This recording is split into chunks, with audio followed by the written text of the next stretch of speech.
Vadakara M പിയായ Shafi പറമ്പിലിനെതിരെ മണ്ഡലത്തിൽ തന്നെ പല രീതിയിലുള്ള പ്രതിഷേധങ്ങൾ ഡിവൈഎഫ്ഐ ഇതിനകം നടത്തിയതാണ്. ഇത് വടകര ടൗൺ ഹാളിൽ കെ എം എൽ എയുടെ ഒരു പരിപാടി, അതിൽ ഉദ്ഘാടകൻ ഷാഫി പറമ്പിലായിരുന്നു.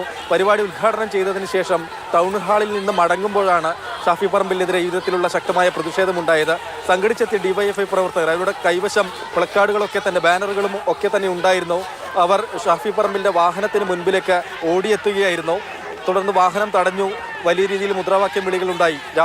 രാഹുൽ മാങ്കൂട്ടത്തിനെ സംരക്ഷിക്കുന്നത് ഷാഫി പറമ്പിലും അതുപോലെ പ്രതിപക്ഷ നേതാവ് വി ഡി സതീശനുമാണ് എന്നാണ് ഡിവൈഎഫ്ഐ പ്രവർത്തകർ മുദ്രാവാക്യം മുഴക്കിയത്. ഇതിനിടെയാണ് ഷാഫി വാഹനത്തിൽ നിന്ന് പുറത്തേക്കിറങ്ങി ഡിവൈഎഫ്ഐ പ്രവർത്തകരുമായി വാക്കുതർക്കമുണ്ടായത്. നിങ്ങൾക്ക് സമരം ചെയ്യാനുള്ള അവകാശമുണ്ടോ, മറിച്ച് അസഭ്യവർഷം ചൊരിയുന്ന രീതിയിലേക്കൊക്കെ സമരങ്ങൾ മാറ്റുന്നതിനുള്ള അധികാരമില്ല, നിങ്ങളത് അവസാനിപ്പിക്കണമെന്നാണ് ഷാഫി പറഞ്ഞത്.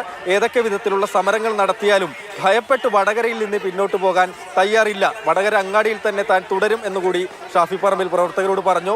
തുടർന്ന് ഈ പ്രതിഷേധം നടന്ന സ്ഥലത്ത് നിന്ന് ഷാഫി വാഹനത്തിൽ കയറി തൊട്ടിപ്പുറം വന്ന് വാഹനത്തിൽ നിന്നിറങ്ങി റോഡിലൂടെ പ്രവർത്തകർക്കൊപ്പം നടന്നു നീങ്ങുകയാണ് ചെയ്തിരുന്നത്. ഷാഫി പറമ്പിലിന് അനുകൂലിച്ച് UDF പ്രവർത്തകരും ഇതേ സമയത്ത് തന്നെ സ്ഥലത്തേക്ക് എത്തി. അവരും ഡിവൈഎഫ്ഐ പ്രവർത്തകരും തമ്മിലുള്ള വാക്കുതർക്കമുണ്ടായി. ഡിവൈഎഫ്ഐ പ്രവർത്തകരെ പിന്നീട് പോലീസ് കസ്റ്റഡിയിലെടുത്തു നീക്കി.